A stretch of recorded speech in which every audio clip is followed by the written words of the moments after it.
Okay, it's taken Terry and I 5 years to get these two groups together. And granted, it's only the limited portion of the Turners. Well, it's the elite portion of the Turners that are here tonight. Don't tell the rest of them. All right, but Terry and I wanted to do a dual meeting for a long time, and this was a great opportunity. I want to thank you, Flatboarders, for allowing us to join your meeting tonight. I know this is your demonstration, but we were having our class in the back classroom, which kind of gave us problems with having an audio-visual system. So I can't thank you enough for letting us join your group and allowing us to have our training along with your demonstration. All right, it's the same one for both groups. I got it. But it sounds better the way I say it. So, thank you so very much. What's that? Yeah, it does. I have little dog here. She'll sit on your lap if you're nice to me. All right, so tonight we have Dennis Belcher. He's here from Wilmington, North Carolina. He is here to teach how to do a demonstration and the skills required to do a good demonstration. Things like knowing your audience. Don't eat cookies when you're starting to talk. All right, that's probably the best one that he's going to teach you tonight, so we won't give him any cookies. Demonstration skills are good for all of us because we all stand up and present at our meetings. So this is going to give you a couple of tips and tricks to build your confidence to stand up and talk in front of people. Believe it or not, I am a shy person. All right, Dennis, over to you. Glad to have you. Thanks for making the drive.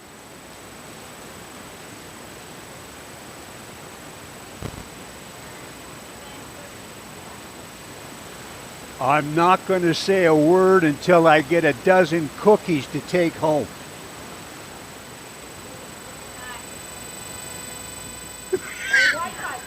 Always ask a person a question when they got a cookie in their mouth. You got that, guys?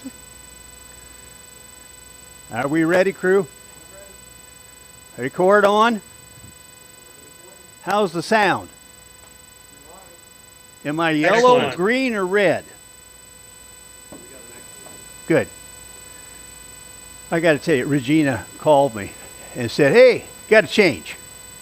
Well, the woodworkers are going to join the wood turners, and you're going to make a demonstration at both clubs." And I go, "What?"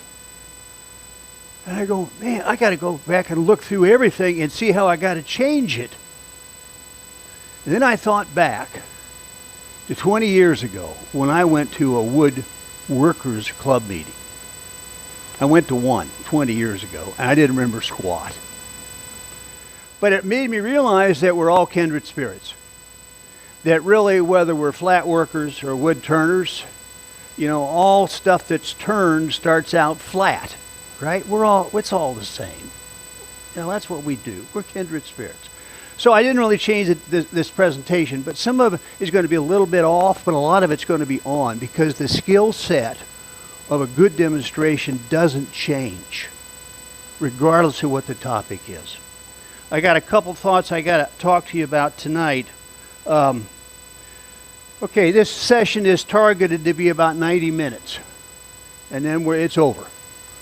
And I'd like some feedback from everybody at that point. I hope you can stick around, and we'll have a group discussion.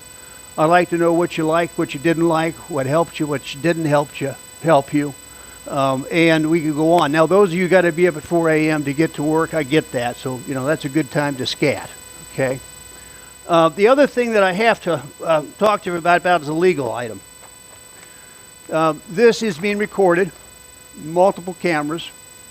It will be on the internet. It will be provided to the clubs. It will be on the AW's website if everybody laughs at the right time. It'll also go international.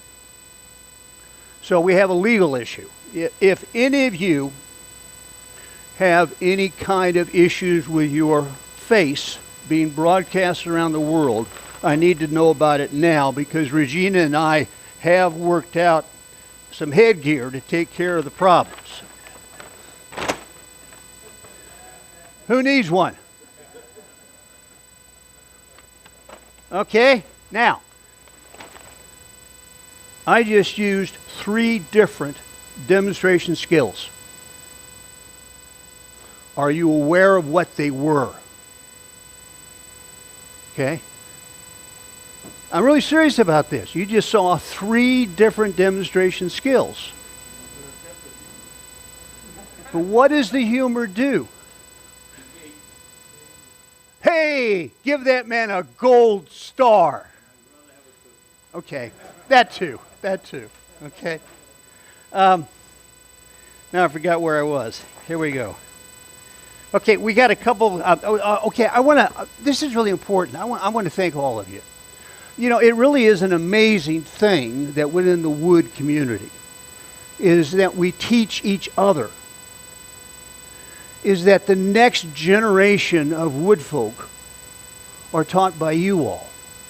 You know, and I thank you for that. And I thank you for the fact that you care enough about that to try to improve your skills on demonstrating for the next generation. I mean, we spent a horrible amount of time talking about tools and cuts and finishes and sanding. And what we don't talk about is how to actually teach and show the next generation those skills. And that's what we're working on tonight.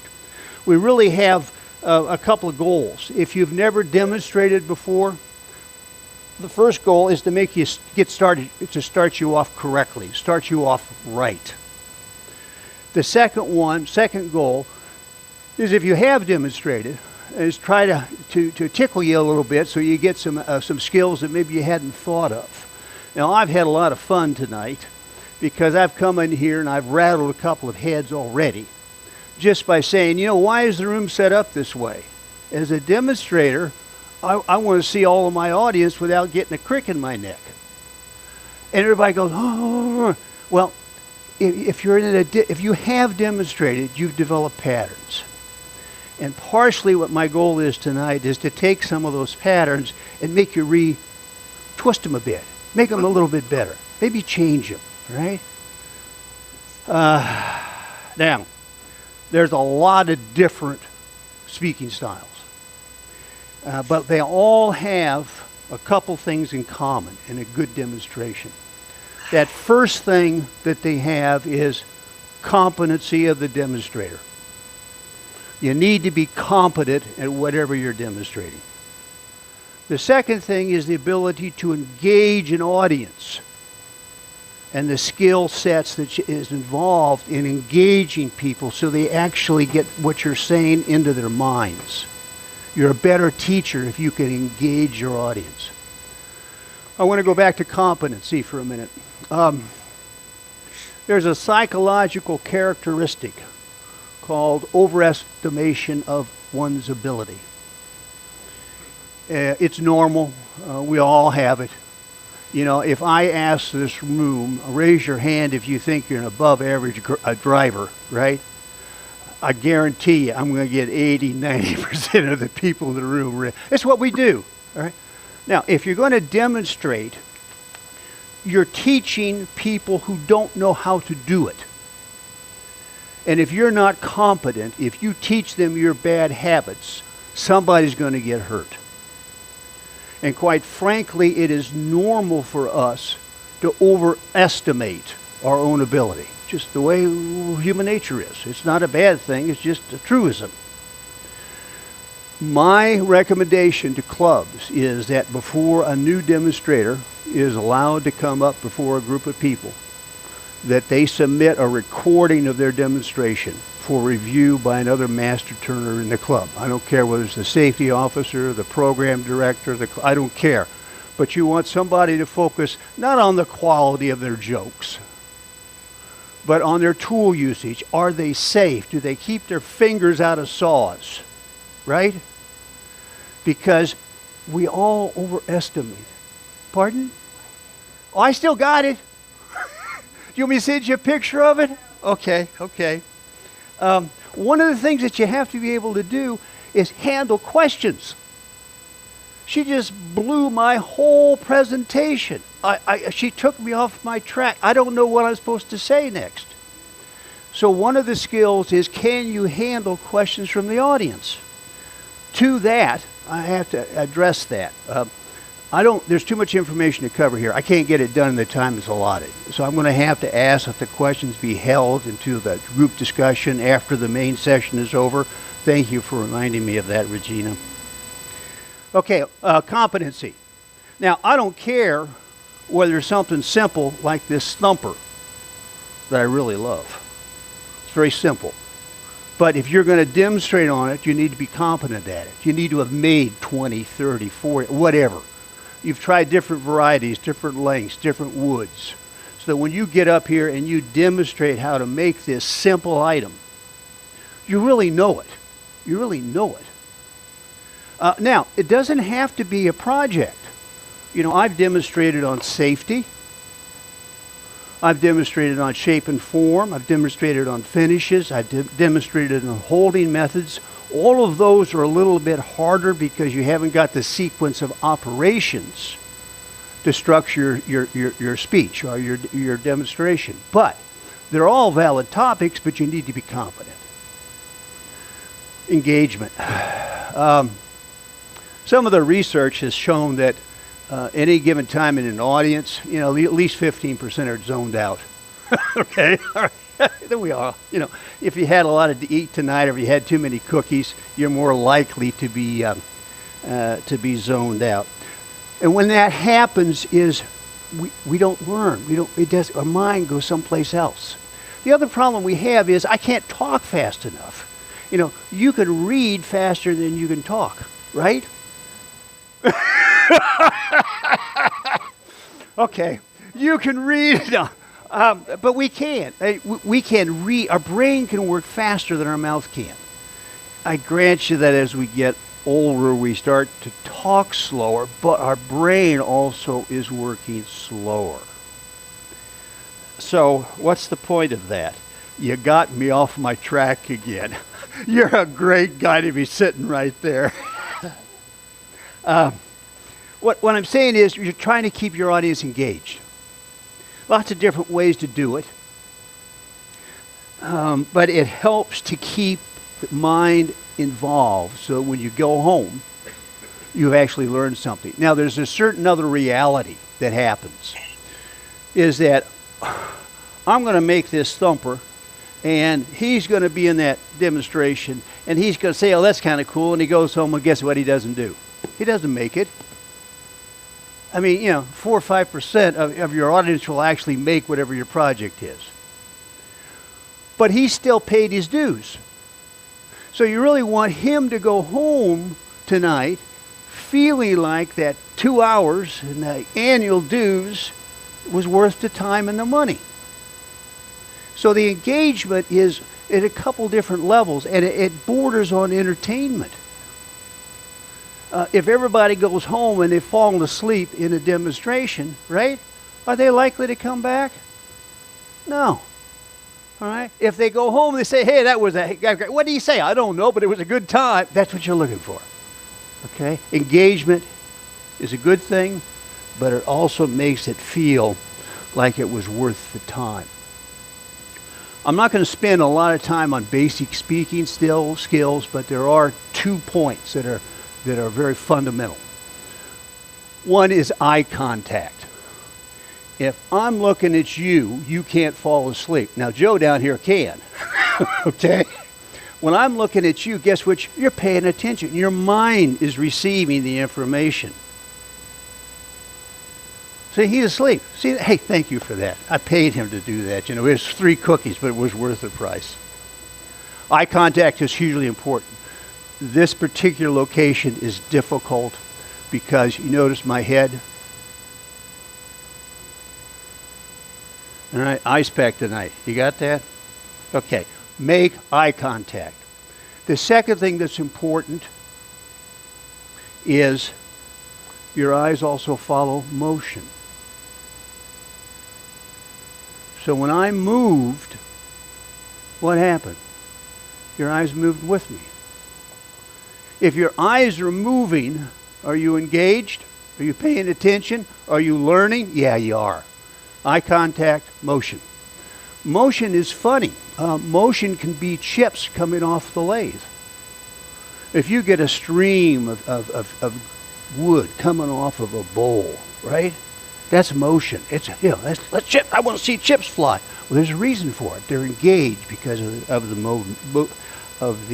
movement. There is a trap out there. Trap goes like this. I've been giving speeches for 30 years. I know how to give a speech, right? Guys, I've been giving speeches for 65 years, and it keeps changing on me. When I first got involved with the world of speaking, it was 35 millimeter slides and these big carousels, and you drop them and you go all out of order. Then it became overhead transparencies. And then it went into PowerPoint. I don't know where we are. The world's changed. My first wood turning meeting that I attended, when you wanted to see what the tool was doing to the wood, you came up and stood behind the turner. All right, today, 1, 2, 3 cameras, 2 huge screens. You can see better today than you've ever been able to see in all your speeches, but it's changed. Don't get caught thinking you know how to give a speech, because a demonstration today is not a speech. It's more on the order of a play or of a movie. It's about the cameras. All right. ABCs. How do you start planning a demonstration? Well, the first thing that you do is you figure out what equipment you're going to have at the site. So you need to know what the lathe is.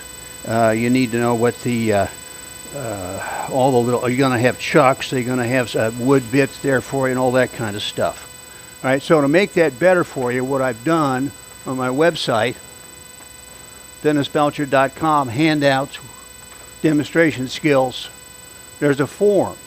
There's an engagement summary that down at the bottom it says, this is the stuff that's on site. So as I begin to plan my demonstration, I know I have all of those pieces.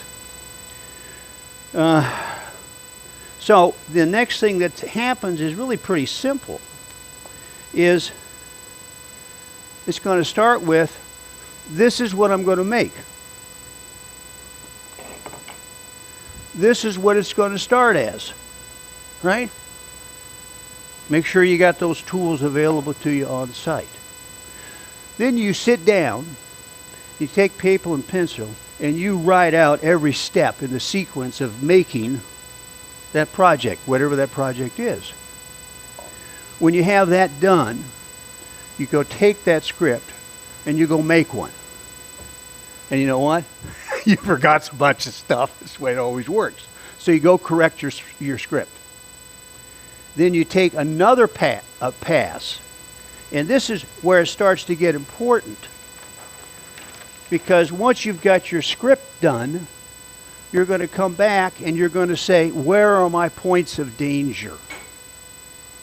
Where am I likely to get bit? When's something going to fly out of the chuck? When's something going to, make a bad cut? And you circle those spots. And then you go back and say, okay, where is it boring in this? If I'm drilling out a hollow form, that's boring. So you got to think about, how do I speed that particular action up? Because one of the things that makes people more engaged is movement and speed. If it slows down, you lose people. Find your slow spots. Take the next pass. Where's my camera? Now, this is really kind of amazing. If you got a bowl up on the lathe, and you're going to do some embellishment right over here, right? Can you see what I'm doing? Give me an overhead.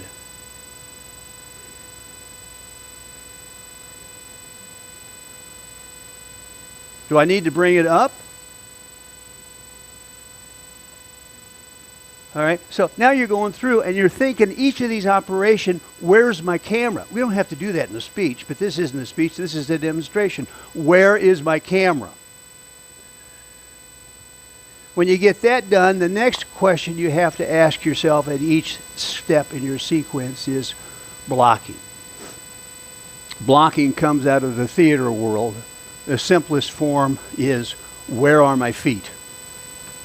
Now we're going to come back to that because it's really important. But you want to just not assume that you're tied to the lathe, right? You want to actually go back and plan where you're going to do, where you're going to be at each stage of the demonstration. Now when you get done, you'll end up with a script that looks something like this. See the colored blocks? That's each of the passes. Now, I didn't realize I was actually doing that, and I never really realized it until I started to put together this demonstration skills. And it's an amazing thing about putting on a demonstration. When you start to put on a demonstration for other people, but you know what happens? You get better. It's amazing how that works. You get better, right? I was doing this and never recognized it. Now I recognize it and I can teach it. Thank you for making me better. Speed up points.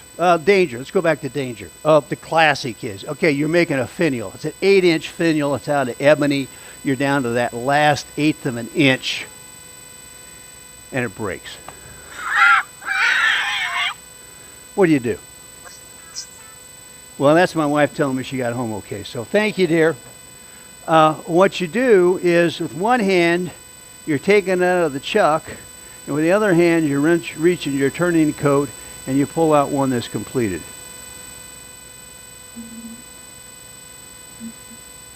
I was able to do that because I could identify it beforehand, as I planned the script. Speed up points. Hollowing. Good Lord, is that boring. I mean, this guy gets up here and says, I'm going to make this hollow form. It's going to be a wall 1/4 inch thickness all the way down. You can't see anything. I mean, it's boring, right? Figure out a way to remove the boring spot. We'll come back to that. Glue ups. Keep it moving. Keep it moving. Keep it moving. Where's your camera? Where's my camera right now? Well, it should be right there. But it could be right there. And just because I like to have fail-safe, I got one right there. It's a wide angle. It's always on. So if I miss it there and I miss it there, he's got me there. You got that? Thinking about where the camera is very important. Points of engagement. Ask for questions. Any questions? I'll do them later. Okay. But let me ask you a question. Does this start to make sense to you? What I'm doing is I'm engaging the audience in general. I'm pulling them back in, and we're moving it along. Tell a joke. Why did the bank robber always take a shower before he went to the bank? He wanted to make a clean getaway. Don't go overboard. But jokes work. A little humor livens everybody up, brings everybody together, makes everybody feel friendlier. That brings your audience in. Personal stories. Well, I tell you what, they better be short. They didn't come here to hear about your stories. I want to ask a question. I got about 2 hours more to get through. I can't get it all done. But should I do that, or should I tell you about my background and why I'm qualified to be up here and teach you demonstration skills? Do you want to hear about me, or you want to hear about more skills? Show of hands. Let's go. Who wants to hear about me? Who wants to hear more skills? Yeah! That's what you're supposed to say. Now it says here, throw a $10 bill into the audience. I'm sorry, I looked at my wallet. I don't have a $10 bill. I'm sorry.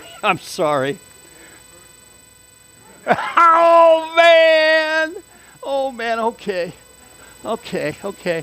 Here you go. Here you are. Hey, wait, that's my room key. Pass it back up here. Okay. Okay, nitty gritty.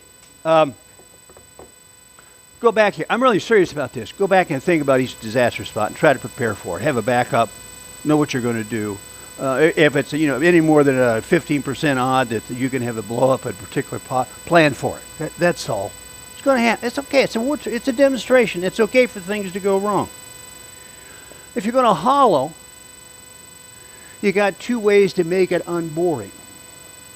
One way is you start the form, you do the outside, you start to hollow out the inside, you go over to and you diagram it on a whiteboard, right?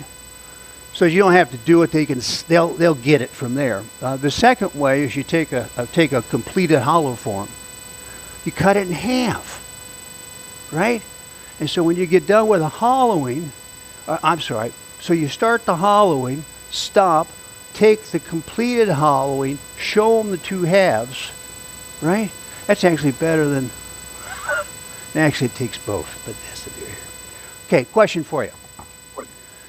If I'm up here to lathe, and I'm telling you how showing you how to make this thumper, should I turn and talk to you at the same time? Or should I turn and not talk? Which should I do? Turn and talk? Turn and not talk? Well, how are we going to make that decision? Well, the first way, I'm going to come back to that because that's a good point. First way is safety. If you're an intermediate turner, beginner turner, I mean, unless you've made a whole bunch of these, you need to pay attention to what you're doing. And so you're going to make that decision on the basis of what's safe for me as a turner. I don't want to have any blow-ups. So if I need to concentrate, I'm not going to talk. I'm going to look down here and I'm going to do this turning, and then I'm going to stop, raise my safety shield, tell you what I did. Put the safety shield down and go back. If you're going to turn and talk, Ray, what are you going to say? Well, is it going to be pertinent to what you're turning? That's the question. It should be, right? Okay. Now, it's very clear to me that if you want to speed up the turning, you need to be quiet and just get it done.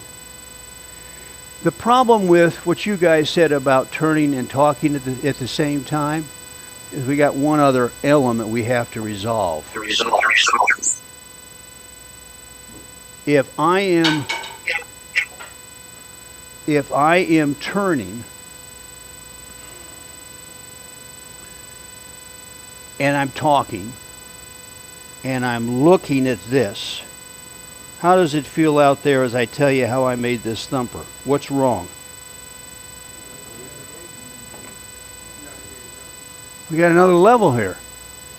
If I turn and talk and look at my turning versus turn and talk and look at my audience, yeah. So in a lot of ways, my current conclusion is that it's really better demonstration technique to be safe, and talk, turn, stop, put the safety shield up, tell them what I did, go back and turn some more. Yes, sir. Later. Hold that, please. What's your name, sir? Regina, write Mike on the board up there. I want to hear his question afterwards. How we doing? We doing okay? What did I do? Misspell something? Oh, Mike. Hey, thank you, sir. All right. Now, what does the audience see? You have a problem as a demonstrator, is I can't see that. And I can't see that. Your club and these gentlemen over here are very advanced. They really are. I have a monitor right here where I can see myself pointing at myself. All right. So now I can see what you can see. It's very important, and I'm glad that your club has it. You're blessed that that detail has already been taken care of. Voids. You're always going to have voids in your demonstration, which means now hold on a minute while I get my get my chuck out, right? Hold on a minute while I put this. So it's kind of you got to do some stuff, right? But the audience care about that. They want you to get back to the action. So the way you handle that is you have a couple of fillers already set and ready to go. Jokes are a great place for a joke, but be careful. Most jokes make fun of you or they make fun of me. And both of them are wrong. Best place for jokes is dad jokes. There are 400 of them in here, right? And you can open any page. My wife keeps telling me to stop pretending to be butter. But I'm on a roll now. I didn't like that one. I didn't like that, You know, one toilet seat to the other toilet, you look flushed. Dad jokes. They're typically jokes about the language, but they fill the void. So you have a half a dozen of them in your head beforehand, and when you get to a void, you throw it out there and keep moving. Okay? Fill the void. Fill the void. Technology. It's changed. It's made this whole world better. Now, I've written an article that's on my website that talks about technology and demonstrations today. It's at DennisBelcher.com. Demonstration handouts. Down at the bottom, demonstration skills. That's there. You should download that. What that talks about is you do the demonstration at home. You record it. And then you sit down and you play it back and you write down all the mistakes you made. Okay? The things you could have done better, the things you forgot. You go through and you correct yourself. Now, in the old days, you got this going back 60 years ago. My partner and I, when we were given a speech at a convention, 10 days before, we go in the conference room at 8 o'clock. And we give the whole blasted thing. Right? We did that every day for 10. What a bloody bore. But that's what you have to do. Today you can record it, find your mistakes, record it a second time, and all of a sudden magical things start to happen. Now I know because I did that this is going to run long. So I could go back and tighten it up here, drop that here, type. So I could begin to adjust to get the time right. It helps tremendously with the timing. The second big plus, and maybe the most important one, is packing. When I came up here 7, 8 years ago, I got in here and I'm working on this multi-axis disc vase. And I really love my angled scraper. And guess what? I'd forgotten it. So I'm not going to let that happen again. So I brought every tool in the shop, right? Both of them were wrong. Now today, when I'm ready to pack, what I did is I watched the recording of this demonstration, and every time I saw myself pick up something, I put it in my kit. And if I forgot something, I'm not going to tell you about it. But no, I'm really serious. This really resolves that whole problem of forgetting the correct tool. Is look at your recording and pack as you see yourself reach for that tool. The other thing that you can do is that you can up the speed. Is that when I'm watching myself, I'm going to go at 125% to 150% speed.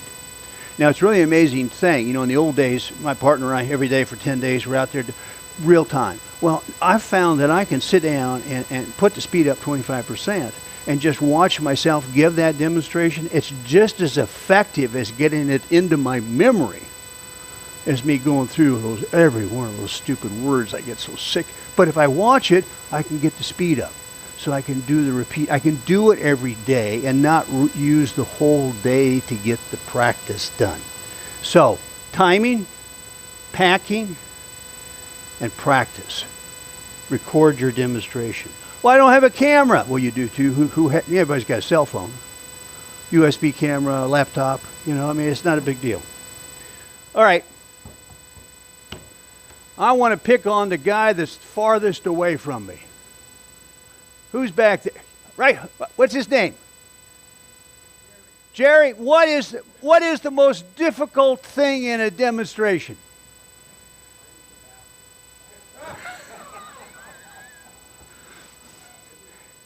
I'm taking a cookie away from him. The most difficult thing is ending on time. It's really hard. I mean, it really is hard. Now, recording actually helps a lot, but it's still hard. What I found that was really helpful to me is right here. And that sits right there where I can see it. I've been talking for about 35 minutes. I'm on page 11. I think I'm okay. All right. Now, but as you're working on your demonstration on your script, you have to plan on the fact it's difficult to end on time, and you got a couple techniques that you can use. The first technique is if you run short. Is, here's my thumper, here's how I make it. Oh, here's a variation of it. This is how I refurbish it. This is it in multi-axis. I don't know. So you can go through the variations of the basic piece. If you don't have the time, you don't do it. Okay? You're going to see you're going to see that technique tomorrow night towards the end of the demonstration. Oh, by the way, we failed to do something. Anybody who's coming tomorrow night, if you got a couple cracked blanks at home, bring them tomorrow night. If we got time, we'll talk about them. Either. No, it's okay. We'll get surprises. Okay. I don't know how the time's going to run tomorrow, but anyway, okay. Either way, I don't care. Don't care. Something where all of a sudden you got to really stretch your head to figure out how to get it cooler in here. Did you hear me? Cooler in here? Okay. Okay, so what you're trying to do is as you plan your demonstration is you're trying to have topics that you can leave in or take out or expand to make sure that you end up on time. That's part of the techniques that are important. Computers, love-hate affair. Love-hate affair. I'm going to come back around to that, but one of the problems you run into with computers and when you're doing slides and images is many times they depend upon a program to display them. So in other words, if you create a PowerPoint and you get to the meeting and you have your PowerPoint presentation on your USB stick, but you don't have the PowerPoint program, you wasted it. The simplest way to take care of that is use File Manager. There's no program. You can see all the slides, you can see all the images in a folder, and you just flip through. Now you'll see that tomorrow. Blocking. When you're the demonstrator, you are in control of the stage. You have to have that stage set up to suit what you need to have happen. And part of that revolves around thinking through what you need. Now I'm going to ask this group a question. Invariably, you're going to have a table for your stuff, right? Your tools, your blanks, whatever it is. Now, this is that table. Right here. I put it through the ceiling the last time. The question is, where's this table going to be? Should this table be here?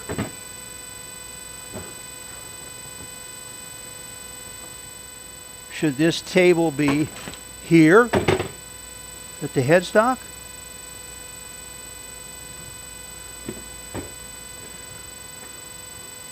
Should this table be here behind me?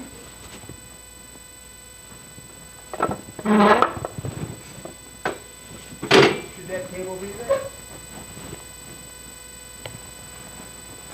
What do you guys say? Who said that?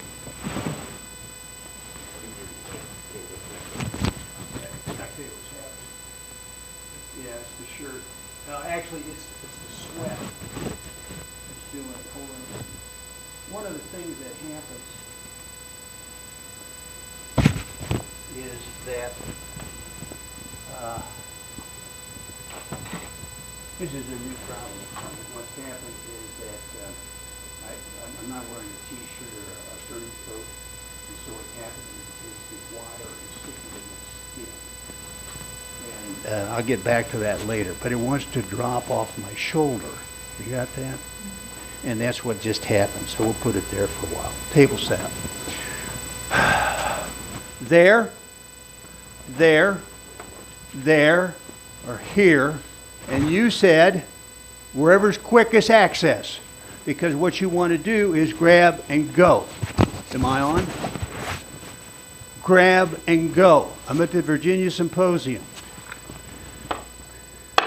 Demonstrator gets up there and goes, yeah, let me get that down here. And I'm going.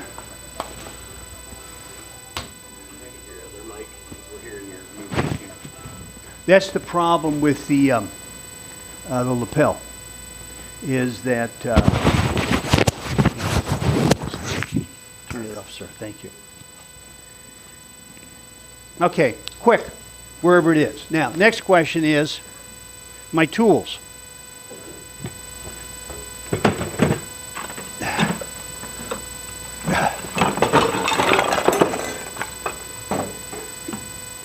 How many tools should I bring?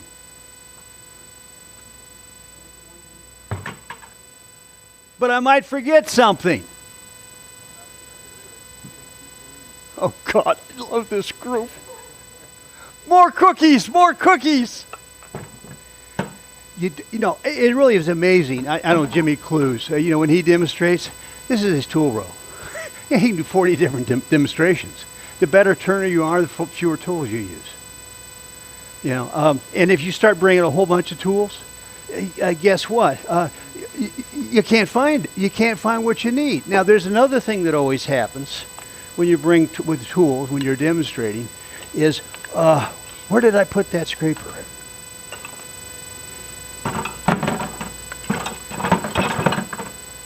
Where's that scraper? When you can't find it, ask your audience. They actually know where you put it. You've forgotten, right? But they've seen you put it down and they know where it is. Don't be afraid if you can't find a tool to ask your audience. They will tell you where it is. Amazing how that works. One of the other things that is really helpful in demonstration is a turning coat, or a carpenter's apron, or a carpenter's belt. The reason for it is a couple of things. First thing is, now when I drop this down there, I got a layer of cloth, right? That means that it won't get stuck on my back. Okay? But now, where's my paper towel? Right here. Where's my pencil? Right here. Okay, you know where things are, all right? Where's my notes? Right here. What do lawyers wear to court? A lawsuit. But you know, this is simple, but you know, your apparel actually does help in your demonstration. Okay, blocking. Next question for you.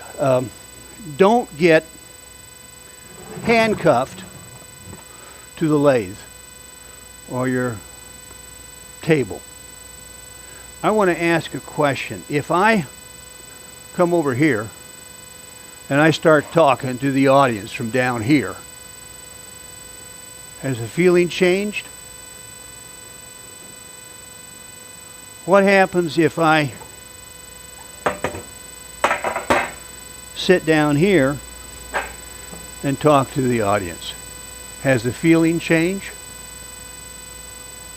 Now, if you're a carver or you're doing some fine embellishments, right, and you need to sit down, you got a real problem. People can't see you. Oh, wait, I got to do one other thing. Got that? So what do you do about it? Well, one of the things you can do is try to do the stuff up higher. Second thing is you need to have a raised platform so that you're up 6, 8, 10 inches. so that you're up here now where everybody can still see your head and your eyes. What happens if I take this stool and I sit here? Has it changed again? Where's the good or bad of it? But when I walk down here to this end of the room, cameras can't follow me. What have I done? All of a sudden, I've engaged everybody down here because I'm in their face. I'm looking at them, right? So blocking, where are your feet? It doesn't have to be at one single spot. Generally, the thought is as long as you're up, you're in command of your audience. When you go down, you lose them. Okay. Then we're going to talk about microphones, which are giving me fits tonight. And there are several different types of microphone. Oh, I'm sorry. I apologize. I have a problem. You want me to switch? Here's my problem. My shoe came untied. It's a real problem. This will be edited out.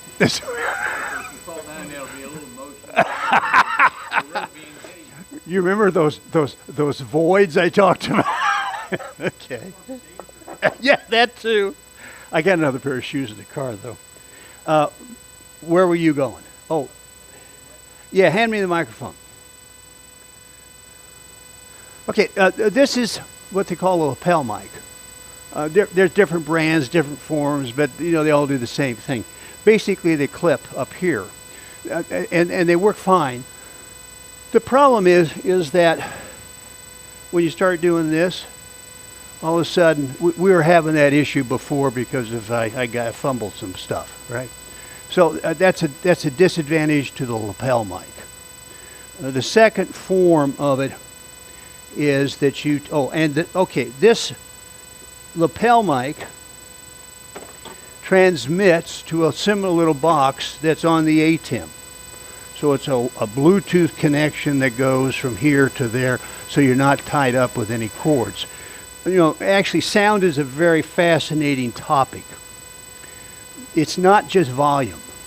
It's also clarity. Now, how many people in here have hearing issues?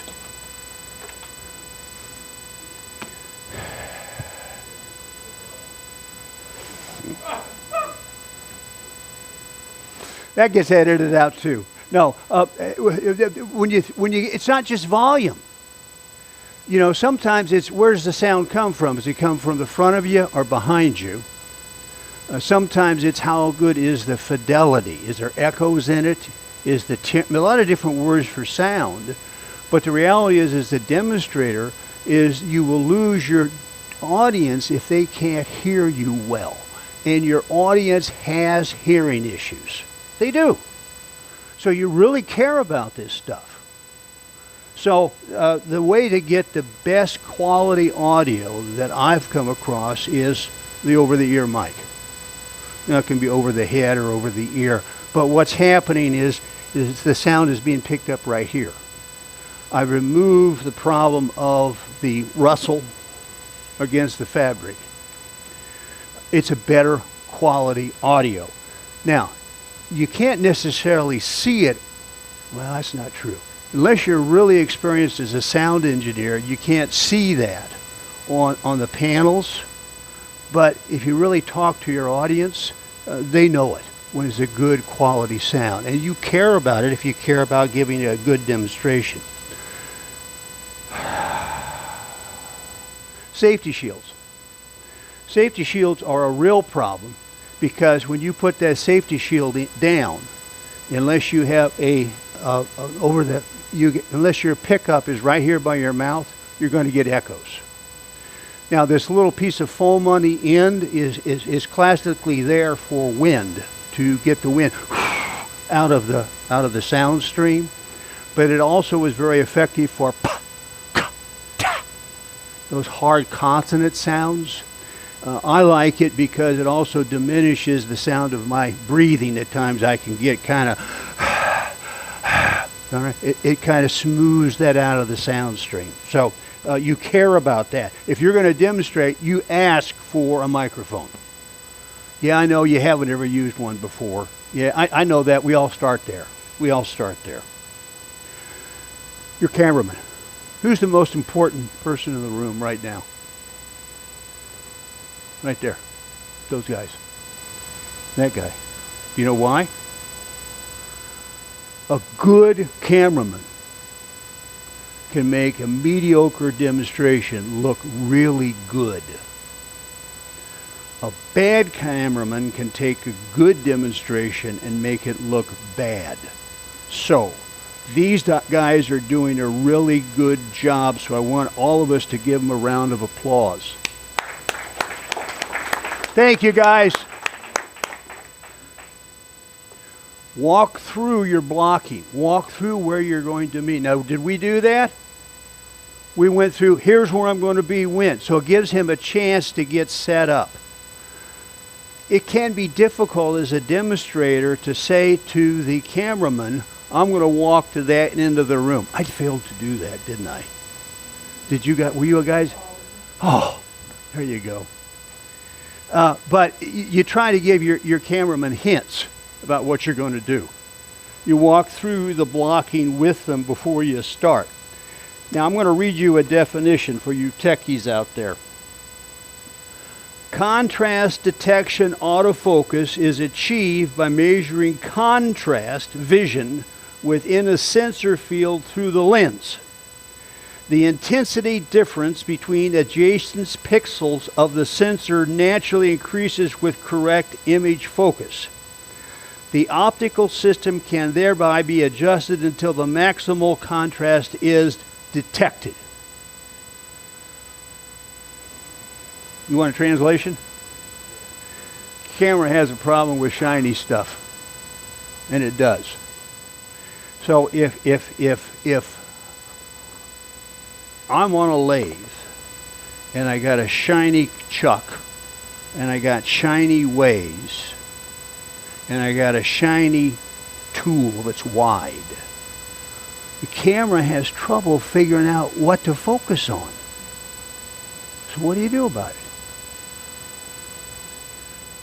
Well, first thing you do about it is you go to your chuck and you put blue tape around it. So now it's not shiny, it's blue. All right?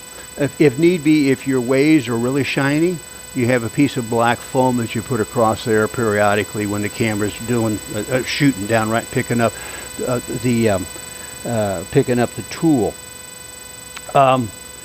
Makes a lot of difference. Your wood that you use is important.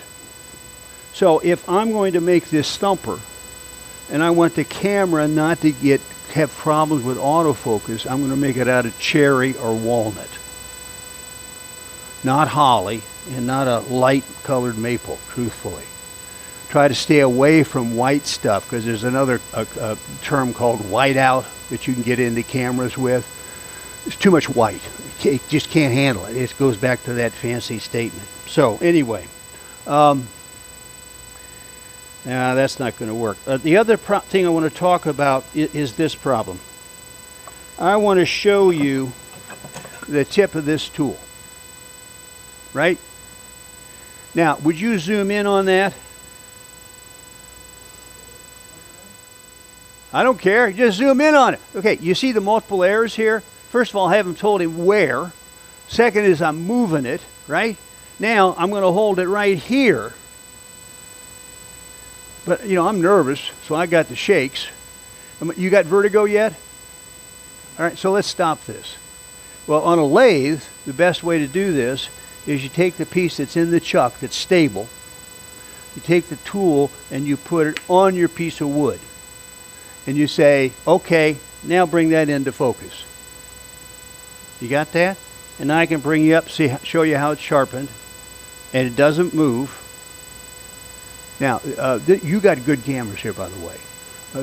Many times what happens when a cameraman tries to zoom in, it takes him 3, 4, 5 seconds. And if you say, okay, you see that? The camera hasn't zoomed in. So you need to have some sense of how long it takes your cameras to zoom in to show a close-up like that. Okay, we're going to talk about visuals.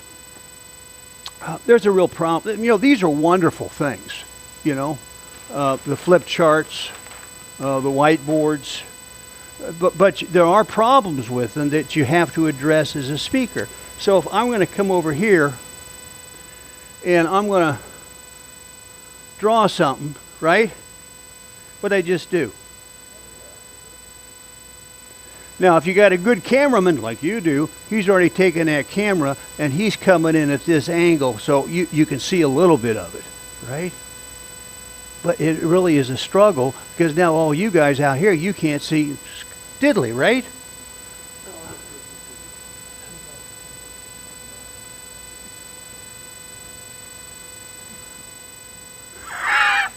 Let me keep going. The flip charts, well, you guys got a good AV set. You know, somebody over here is a genius level. Okay, but flip charts have got one primary advantage, is that you can do it ahead of time. You know, and if you got another page, you know, you can help people. You know, people can see it as you talk about it. It helps in the engagement issue.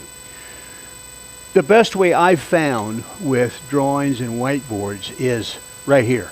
Now I need you up here. So if you go to an overhead camera, now I can draw, right? And I can still see y'all. You can see, and you can see the, right? So what did I do? Is I got rid of the vertical orientation and went to a horizontal orientation across the ways on a workbench with an overhead camera. Massively better than trying not to get your back in the camera's way.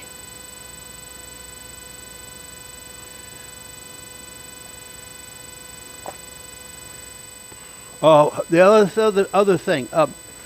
How many people in here are engineers? Okay, you guys are cursed.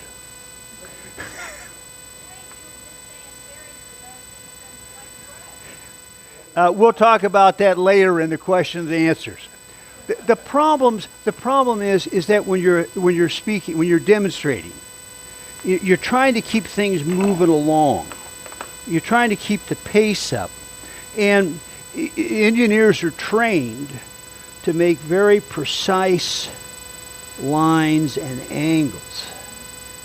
Now me, I don't do that. I go, okay, look, it goes like this and this. So crude drawings, because they're quicker, are more appropriate in a demonstration than refined. If you want a refined drawing, do it beforehand, put it up on the board, and let the camera show it to everybody, but you lose the motion of actually drawing it. Okay? Pointers. I got a really high-tech one here. This is a really high-tech pointer. I mean, it's got its own USB plug-in thing, and let's see. First of all, I got to turn it on. Oh, I wonder if the battery's still good. Let's see if the battery's still good. Yeah. Okay. You see it over there?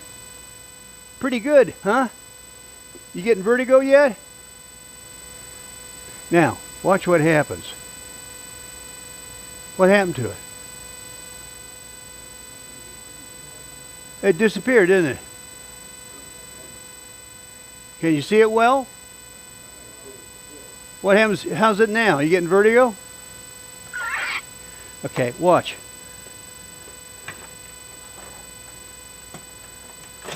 I want you to pay close attention right here. A couple things happen. First is, I'm touching the screen. It's a piece of wood. Am I hurting the screen? No. Is it moving? No. Is it easy for your eye to find where I want you to look? Yeah. But I have a question. Is that better, or should we go high tech and paint the tip? I'll leave that to your decision. Okay? It really is amazing. You know, this high tech stuff, you get right down to it in a demonstration. These actually work a lot better. Computers. Oh, man. So Regina, I asked Regina, I says, Regina, I want to know about the connections I'm going to have to deal with up there at the Tidewater. She said, well, you know, we got everything. There's HDMI. And I said, is it HDMI A? Is it HDMI Mini? No, that's backwards. Is it I'm H? the one that said we have HDMI mini, we have HDMI macro, we have HDMI regular. Absolutely, that's what she said. Okay, so what you do is you say, send me a picture. Okay, I'm really serious here. You know, because this stuff gets so confusing with the connections that you're really better off to actually get a copy of the back of whatever you're going to plug into, so you got a better shot at it. You know, that's the first. You know, most of the stuff that I'm talking to you about now is mistake based. These are all mistakes that I've made. Okay, now you're going to make the same mistakes. The only thing is you're going to say, oh yeah, now I remember what I was supposed to do, or I was still trying to figure it out. Take a picture of the back. Now, the next thing that happens is if I have some images, some pieces that I want to show everybody, how am I going to get them up there on that monitor? Well, truthfully, the best way is bring them in. Truthfully. You know, that's the fail-safe way. It just works. Failing that, you have a whole range of things you can do. I used to be able to take this tablet, and I would go up and I would take one of my HDMI connectors, and this would go from a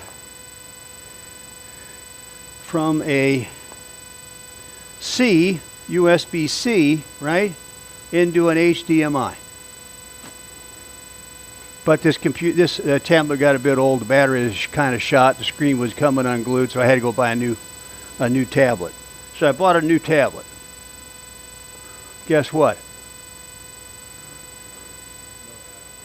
Now, all of a sudden, standards changed. The USB has no HDMI out. Doesn't work.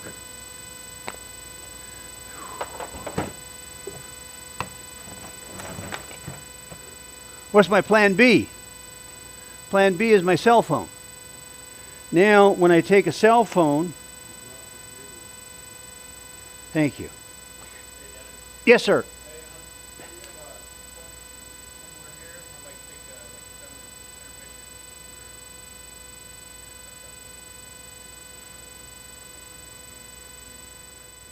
Well, actually, can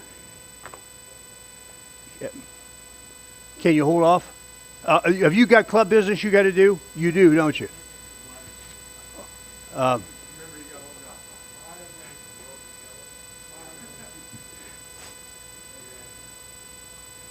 don't know what to do. You guys tell how many? Hey, we only got 2 restrooms. If you got to go, go. I'm going to keep going. This is going to be recorded. You can watch it later. How's that one? Did I handle that okay? You got to keep the movement up. But if anybody really does have to go, go. It's okay. I get it. I get it. I get it. Just a minute. Mr. President, what are your... Pardon? Take a break. Okay. Okay. Did I get everybody's attention? Well, I tell you what should get everybody's attention is the next topic. It's safety. And you know, when you're demonstrating, I don't care whether you're showing somebody how to use a bandsaw, which somebody had showed me, or a table saw, or a tool. You know, as a demonstrator, you have a real responsibility to teach them the safe way to use whatever tool that it is. Okay, it really is important. The club has a responsibility. You know, I've seen some clubs where they have a safety officer. Well, he will stop a demonstration if he sees an unsafe practice up there of any type. You know, my recommendation is that the practice session that has been recorded be previewed by a master wood person before that demonstrator is allowed to get in front of a club. Because, it really is important. And I get really kind of frustrated sometimes because people will get up there and they'll demonstrate and they'll tell you the rule, right? Like always, turn off the lathe before you move the banjo, right? And they kind of laugh about it. But they don't really explain it. And yeah, I know if you take the tool rest and it goes into the wood, the piece is going to explode and go flying across the room. I get that. But what really is happening that they don't tell people is that tool rest handle is on an arc. And as you bring it down to tighten the banjo, you get to a certain point and you're pushing the banjo into your piece. Have you ever heard anybody tell you that before? So when you talk about safety, when you demonstrate the safe use of a table saw, right? If you can tell them the why of it, why did that 2x4 end up stuck in my wall off of my table saw, right? What did I do wrong? Well, you got to give them some reason so that it sticks in their head better. If you're going to talk about a tool, regardless of what the tool is, you need to explain it. I don't care whether it's a plane. If you're going to use a plane, a hand plane, you need to talk about how it's sharpened, what the angle is on the edge, right? The differences in the types of planes. I mean, you really need to explain the tool. If it's a wood turning tool, you need to say this is a spindle roughing gouge, this is how you use it, and I sharpened it 40 degrees because I wrote it right there. See, but you need to explain the tool. Handouts. Handouts take any demonstration to the next level. Now, in the old days, what you'd do is you'd have a sketch or you'd have your sequence printed up and you take it down to Kinko's and you get some copies run off, right? So you go down there and you say, I need 25 copies of this for my club. And you get to the club and there's 37 people there. Right? You're short. So I'm not going to let this happen again. So next time you go down to Kinko's, you say, I'm doing another demonstration. I need 75 copies. And you got 12 people there, right? So all that's kind of, again, technology has changed. It's now PDFs. The current practice is you take the handouts, you do have the handouts, you supply them in PDF form to the program director or the website manager, right? Now what I do is I also have them on my website because I want to make sure that you all get them. But if you're going to be a demonstrator, you need to have handouts prepared for you.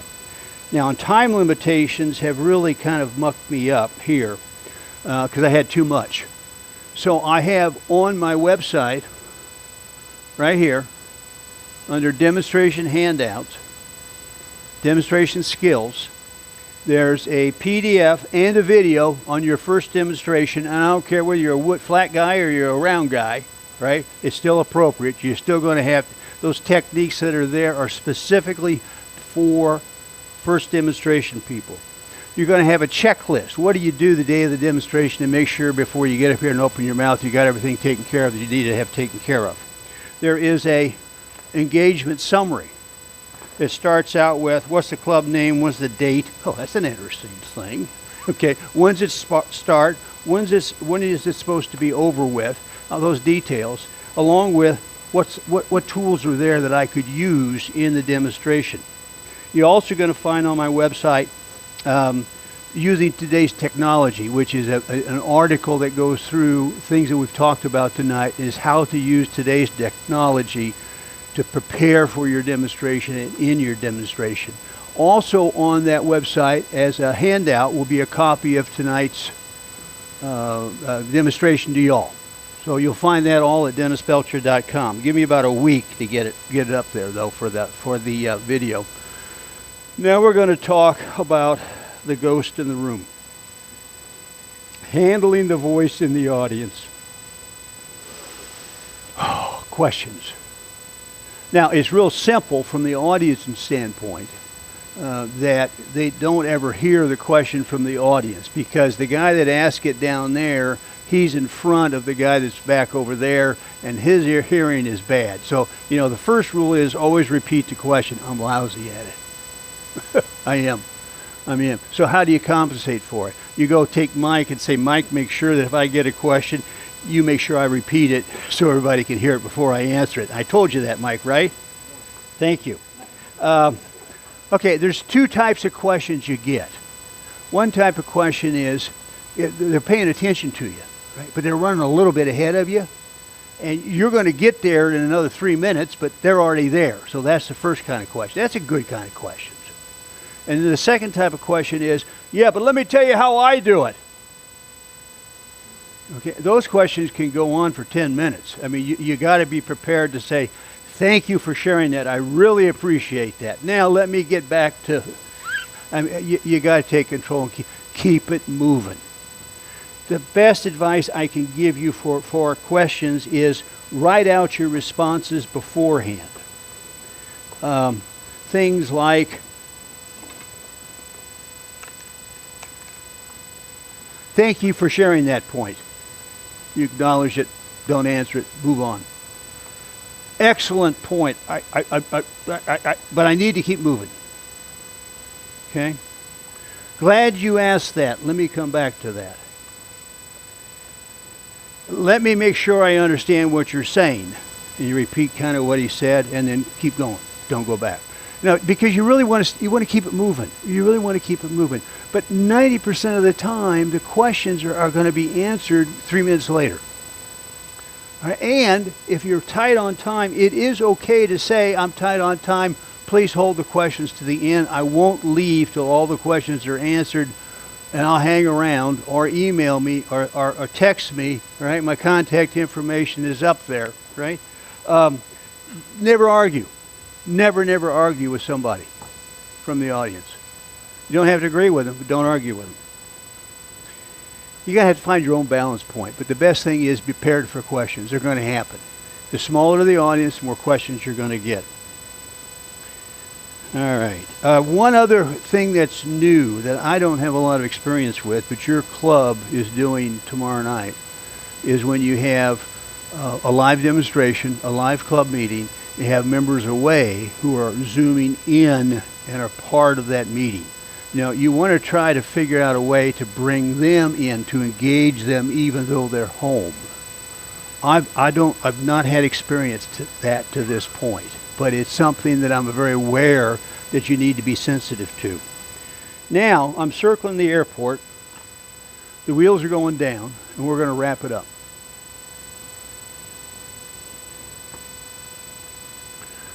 First point I would make to all of you, demonstrating makes you a better person as a wood turner or as a flat work person. If you get up in front of an audience and you go through the stuff that I've talked about here tonight, and you will find out that when you get all said and done, you're better at whatever you talked about than you were you started with. I mean, it's amazing how that works. There is a payback for you. And remember, it's really not about me. It's about your audience. The more they're engaged, the more they come away with, the better job you've done as a demonstrator. Now, the other thing that you need to recognize is, I've been talking up here a long time. I've said a lot of things, right? There's no way you're going to remember all that stuff. It's not going to happen. That's a reality. So, tonight as you drive home, I want you to concentrate on two things that was new information, or things that you were doing that all of a sudden maybe you shouldn't do, right? Two things. Think about those on the way home. And then, when you get up tomorrow morning at 4 a.m. like I always do, download the handouts. Go through the handouts. Make an appointment Saturday to go back and rewatch the video. And then you'll really be able to take notes and get this in. All right?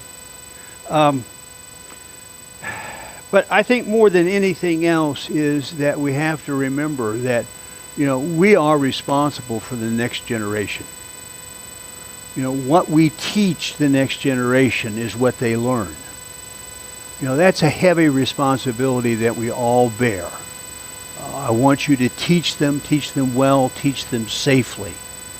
Because guys, at the end of the day, wood's a part of our lives. It's a wonderful, marvelous thing. Thank you very much. Now we're going to take a potty break. Oh, we already did that.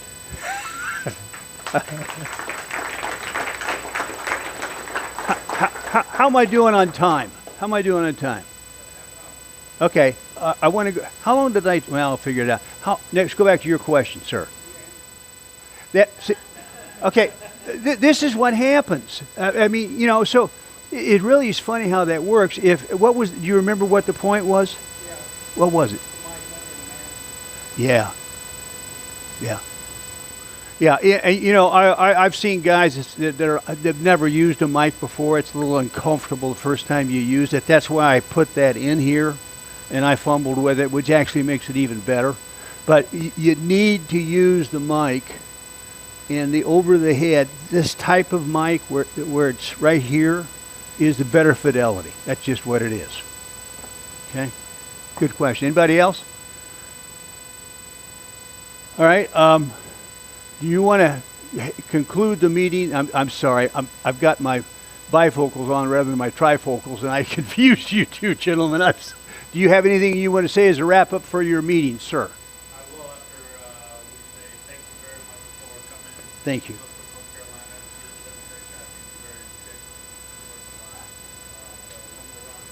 Thank you. Thank you. Thank you. Now, I want everybody to stand up and get closer, because I want everybody to talk, and I want you all to tell me what you heard that was worthwhile, because I need to learn from you. So come on in. I don't want to see any empty chairs. Get in there closer where I can see you. Come on, get up, huh? I'll stay up there, buddy. Hey, that's good. Let me get my notepad out. Thank you, sir.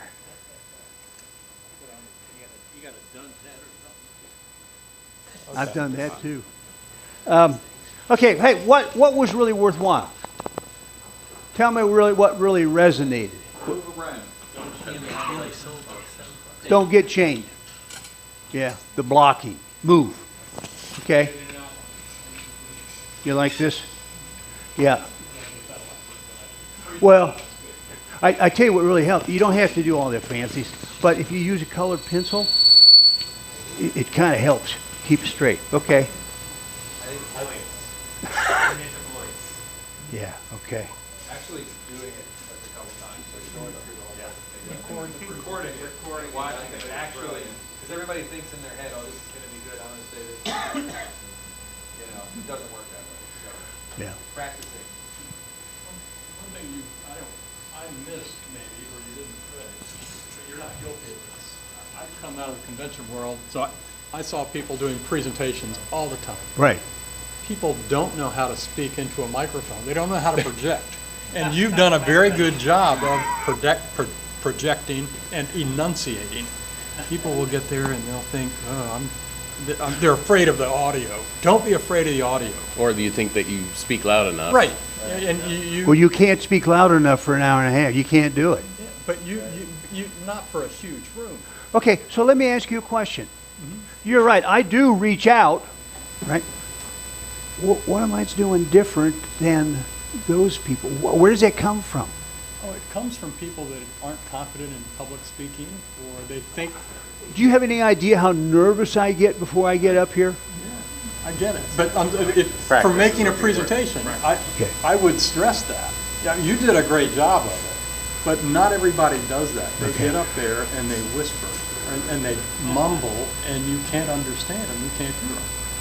So I'm saying you did just the opposite of that, but I think you need to Was it stress too that. much? No. Okay. I would just say stress that. All right, but watch what I was doing. I'm moving, right? And I wear trifocals, but when I wear trifocals, what happens to me when I'm looking at this, my head's going like this, trying to get, doesn't work, so I got to wear my bifocal. I can't see faces down there. But, so where am I going with that? I do look at them, and I try to pull in the far guy, and I try to talk to him. Yeah. I get it. But I don't know why. I would just remind people to project. I think a lot of what you did, you had notes, you have rehearsed, you feel confident. And some people that come up and speak, well, they wing it. And then they sort of forget, and well, what am I, but you know what you're going to say, you know what you're going to do, and you plan ahead. Okay? Practice, practice, practice. Okay? And it's the recording. So, in other words, I sat down yesterday, and I pulled out my practice demo, and I sat there in my chair in the shop, and I put the speed up at 150%, and I watched the whole thing. All right? I'm looking at the notes, and I'm watching it, and I'm listening to it. And, you know, and so that really, and I got to tell you, from all the speaking I've done over the years, that's the biggest win. It's so much more efficient to up the speed and then listen to yourself and look at your notes as you do it. Now, did I cover every single thing that's in these notes? No, I missed some stuff. Okay. All right, what should I have addressed that I didn't? A break at 40 minutes. Seriously, breaking up the presentation. Okay, now, okay, let's talk about this. This is important in a demonstration.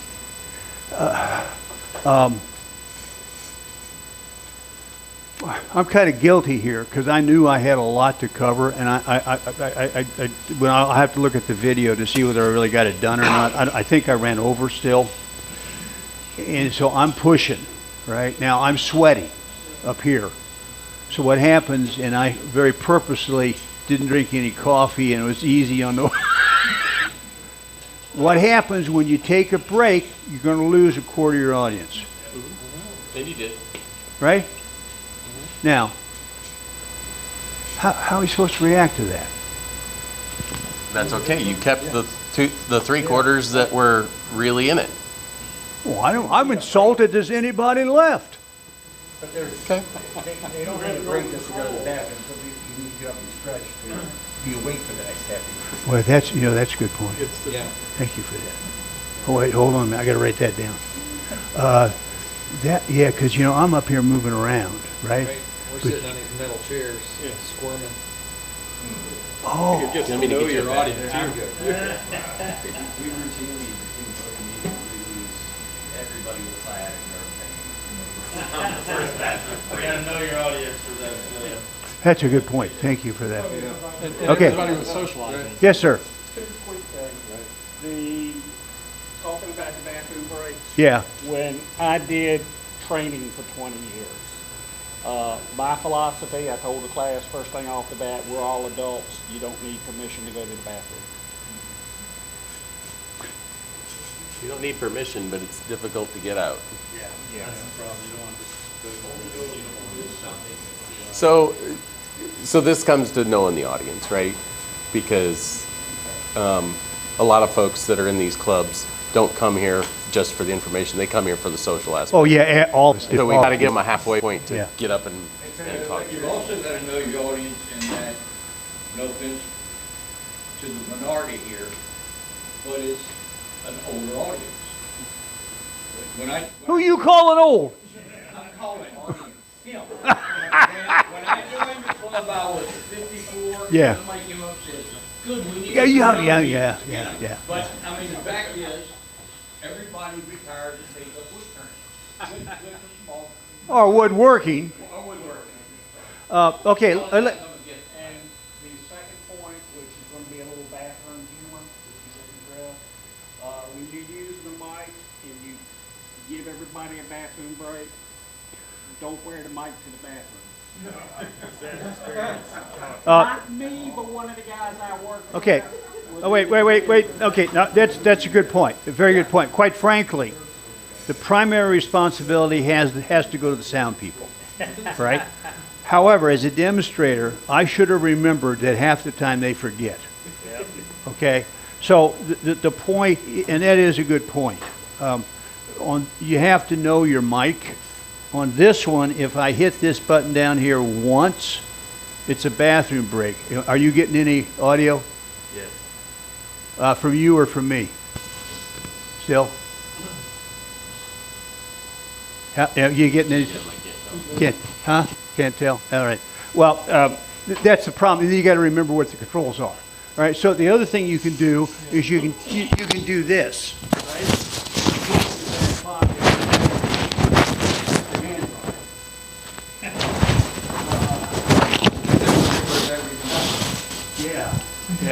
Yeah. So the other thing with mics, you'll always have me very sensitive to you not putting it up on your skin, because at some point in the presentation, we will hear your scruff. See, that's where this mic is a better one.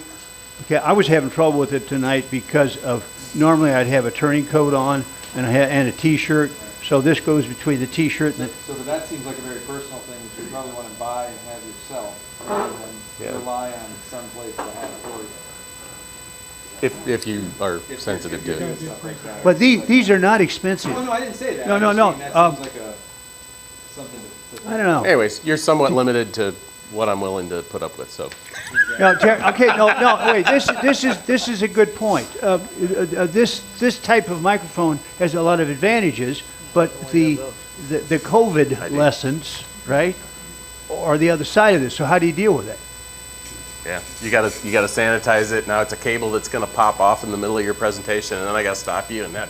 Well, or is it the club should have this type of mic, and they should sanitize it before they give it to you? So for most of the woodworking, we don't do as many live demos as we probably do in the More presentations or lesser. Okay. But I'm just saying, if you're doing this a You're lot right. and presenting a lot, That's what seems we're like you gonna want do. your own, Something else. it seems like you want your own thing. It's a better audio system. This is a simpler audio system. Well, I'm sorry. What is Simpler. better? Yours? No. Using a Lapel mic. a box instead of a headset. Yeah. It's just one more thing I gotta track. So yes, if you really need a high quality Well, audio. okay. I'm going to we will finish do this that. off. Okay. There's 3 arguments. You got to balance them your own way. Yep. The one is the hygiene. The second is safety shield. This works. That gives an echo. And what's the third one? Simplicity. Simplicity. Yeah, okay. Yes, sir. Good points. Demonstrations that we have here at the club are like 45 minutes. So it works out. But if you, so the demonstrations in the club are like 45 minutes. But if somebody's giving a long presentation like that, like tonight, that it should be planned into the lesson plan to have a break at a point that works for everybody. Yeah. And that was partly my fault. I should have coordinated with Dennis Yeah, on no, when we were going to break. You know, that's some of that's on me because I had this mindset. I'm trying to gear this demonstration up for regional symposiums. And regional symposiums do not have breaks. It's 90 minutes, start on time, end on time. You got to do it. And that was my failing, where on a club, yeah, it's too long. Yeah, thank you for that. I appreciate that. Okay, anybody else? Yes, sir. On the, talking while you're Yes. doing work, do you find that in some cases you may want to point out a key thing you're doing while it's happening, where it would be suitable to say, okay, I'm getting ready to do, and you kind of talk through what you're going to do, but while you're doing it, you say something like, okay, pay attention to where my hand is, or that kind Watch of- my feet. So minimum, Yeah. minimum talking is not a problem. Yeah, I don't think so. But the problem is, it's okay, and it's okay to talk. But the problem is, you lost eye contact. All I'm doing is I'm showing my bald head. I'm losing eye contact if I'm watching work anyway. I think he's talking about all when you're about the while balance. you're I'm working. talking about It's the a balance, the balance between, okay, now I'm gonna turn, and you're standing like this for 10 minutes. At least if you're 10 minutes, you're not making no. eye contact in anyway. But what's happening when you're down here? Okay, what's coming off the tool? Chips.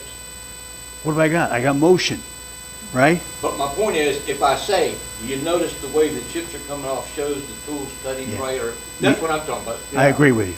Narrating I parts agree. of it. I agree with you. Yeah. I agree with you. Actually, I do that. You know, this is a spindle roughing gouge, and this is the cut, and if you turn it this way, yeah. Okay.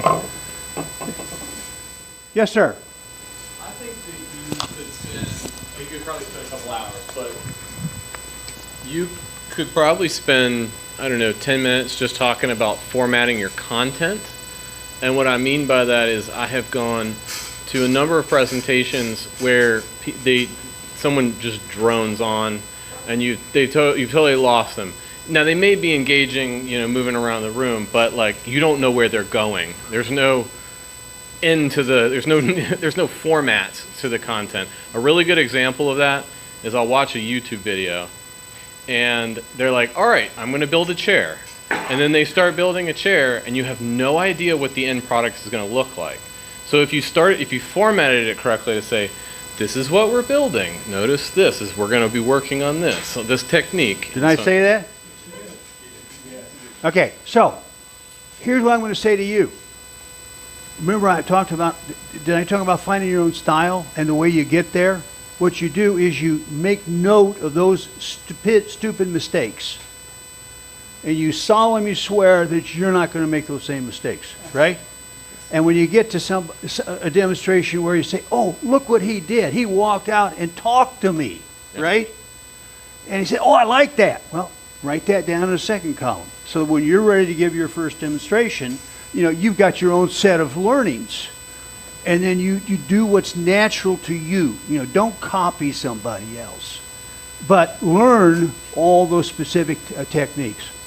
Okay. Okay? Anybody else? Now, I want to ask the next question. Who in here has a topic that they could potentially demonstrate for their clubs, regardless of whether it's flat work or round work? Who in here has got a I want to hear some topic ideas. Give me some. Yeah, so do I, since we don't have a topic for September. Go for it. Actually, we have one for October. I got to tell you, Chris, you just blew the flow of it. Okay. So what could you demonstrate on? Oh, don't ask me. I have demonstrated for the club before, somewhat recently. I have no idea. Okay, who else should I? What about you? What could you demonstrate on? Hey, it doesn't have to be something fancy. It can be very simple. I was amazed. I had to teach my grandson how to hit a nail with a hammer. I did one in Florida for woodworkers club. It was coring bowls with the one-way system. Okay. There you go. Good. Okay, if you're going to give that demonstration again, what would you do different to make it better? Oh, well, that was a long time ago, so there's a lot of stuff. A lot of tips and tricks that you were teaching me, because it's the same stuff that we do for instruction or facilitation. Yeah. Just preparation. Well, but the world's changed on us. You haven't met, you know all the changes, Mike, don't you, over time, how stuff has changed in speaking and training and sheesh. All right, who else? About you? You got something you could demonstrate on? What would you like to see a demonstration about?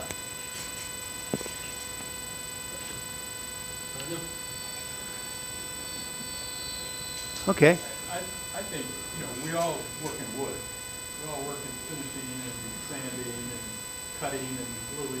You guys do screwing, we don't do much screwing. Well, Hey, stop it. we all do that. But, it might be. The other thing you can do with these pointers, put your hand out. I'm sorry, go ahead. Yeah, faithfully, we do. So it might be nice to have a visiting professor kind of concept. The flat guys come and demonstrate for the Turners one night, and the Turners demonstrate. We've actually been We've actually done that. The last couple times we've had had brought people in from the Turners into flat. Last couple of months. How about this? How about two of you pair up, and you make the flat guy makes the flat work, and the turner makes the round work, and you put it together for the meetings. Nice All right? idea. Good idea. Because the reality is, in the furniture world, there isn't this line between flat work and round work, right? Huh? What? I know, he's breaking up here. He's been here too long. Breaking it up. He's really, you guys are so fortunate for this crew. All right, so there's an idea, right? Yep, oh, it's a great idea. We've been talking about it for probably about a year now. We've actually had our last couple turners come in. So we're going in that way. Go further than that. You know, it's a joint project. Yep, nope, great idea. Okay. Other topics. What other topics would you all like to see demonstrated? Relief carving. I've seen a lot of duck carving, but I haven't seen a lot of like fine detailed relief carving. Who in here with carves? I don't know You if got- I clarify. Okay, you guys, the flat work guys want to have a carving lesson. Yep. All right? Yep. Can you do that? Yep. Take names. Take Yeah. names. All right, what else? What else would you like to see demonstrated?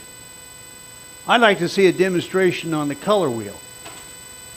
Anybody in here competent to give a demonstration about using a color wheel? No. Yeah. You are? To a degree, I would not say 100% confident, no, but, I could give the basis just of it. Well, what happens is sign him up to give a demonstration on color, because what it does, now he's got, 6 months to actually learn all he needs to learn to be able to give that demonstration. So it's a win for him and it's a win for the club. That's right, and you can work with Cliff. All right, Anybody one else? more? One more? Another interesting presentation is a finishing panel, where you bring in 4 different people that demonstrate different kinds of finishes, and then take questions from the audience. And you can have so many finishes, you can have, stains, you can have things. Okay, where's a woodworker guy? Which one of you is always a woodworker? Okay, the guy in the back. What's your favorite finish? Oil wax. You make it yourself, or I don't understand oil wax. Okay. Okay. Okay. Who? Could you give a demonstration with another guy about his? So in other words, he can talk about his favorite finish. You can talk about your favorite finish. You can talk about, and then you got 3 guys. You got a meeting. It's a good meeting. Dennis, Yes, sir. one of our people online, Clifton has said he'll do a demo of turning an off-center carbolide leg. Well, tell Cliff that that's not going to happen unless I see his face. Hey Clifton, have you got a video camera so we can show him your face? Which Cliff is that? Yeah. Okay. Yeah, Is he still in Tennessee? Yeah. I think so. Okay. Yep. Yes, All right. He's still in Tennessee. Tell him I want a serious question from him. All right. Okay. I'm always Finishes, serious. color, sanding. Have you guys ever had a sanding demonstration? I don't know. Yeah. Have you ever had a sanding demonstration? Who in here gets frustrated with sanding? All right. There's a need. So all now we need is a volunteer to take the topic of sanding and go educate themselves on sanding and come in here and compare the different sandpapers, different brands, right? Abernet versus Garnet versus all the rest of them, right? What else? Sorry, we're gonna have to close it. We're running out of time. What time is it? It's 26 after, and we gotta be out here in 26 30 after. minutes. Okay. Last comments, anybody? Give me one final thing that you would like to make sure that I include the next time I give this demonstration. Right over there. Take a class and give a speech at one time. Yeah. In 3 steps, or tell them what you're gonna tell them, then tell them, then tell them what you told them. And I think that kind of applies to you're gonna open with the summary, and you're gonna show finished product, and I'm gonna make this people, then you proceed to make it, and then your summary, you can go back and essentially review quickly, and say the first group, don't forget we did, whatever. Yeah, yeah, I had that lesson too. However, I got to tell you, today it's a little different. And the age group is different. The reality of ceviches today is, guys, I'm going to tell you a lot of stuff. You're going to remember a little bit of it. I got really good handouts. Go download them and read them. And then the video, this whole thing is going to be back up within a week, so that you go look at it a second time, take all the notes. That's different, isn't it? But it's more realistic today for our age group. All right? But at the same time, you got them trapped here. But How many people are gonna go look it up? you'd be surprised. Well, I don't know. You all tell me. How many people here really think that they're going to go download the handouts? Show of hands. Okay. Who's not going to do it? How many have already done it? Okay. Yeah. All right. All right, then, sorry, we're gonna have to go. So it's over to you, Chris. So thank you again. My Appreciate it pleasure. very much.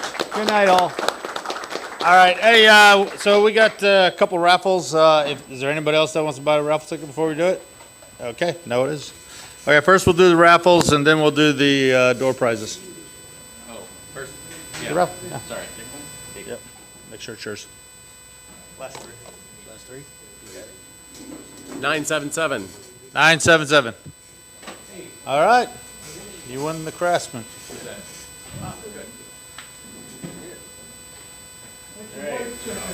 And we only have one Good on job. this section, on this thing. Thank you. All right. I'm gonna go to this one. We got You the get right this one. angle drill. Right angle drill. Pick a card. Or pick a ticket out of there. Pick one of these. And then you take yours. 981. 981. There you go. Okay. Yeah, just don't. Yeah. Cool. Cool. The other two just have one, so. Okay. For the dust collection accessory, 75. Hey, congratulations. And the dust stopper, You get one in there too? 83. 83. All right, we got 83. All right. 983. All right, Dennis, where are you? Right here. The other Dennis. Dennis 2. Thanks. All right. We got, 4 door prizes. Okay. So, should have got a different color blue. Too bad. 653. 653. 653. Come on over and pick up. Pick one as you go on. Pick one. Then hurry up over there before you get you there. And the way we do it, just come over and pick what you want out of there.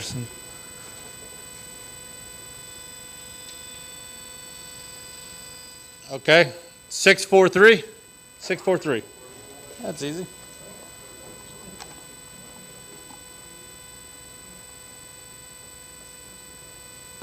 Thank you.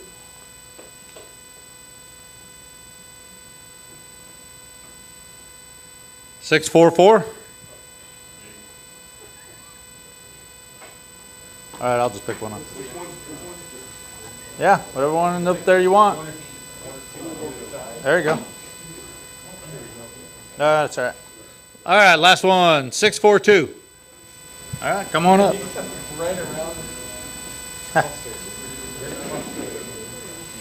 Thank you. Congrats. Any of those down there you want?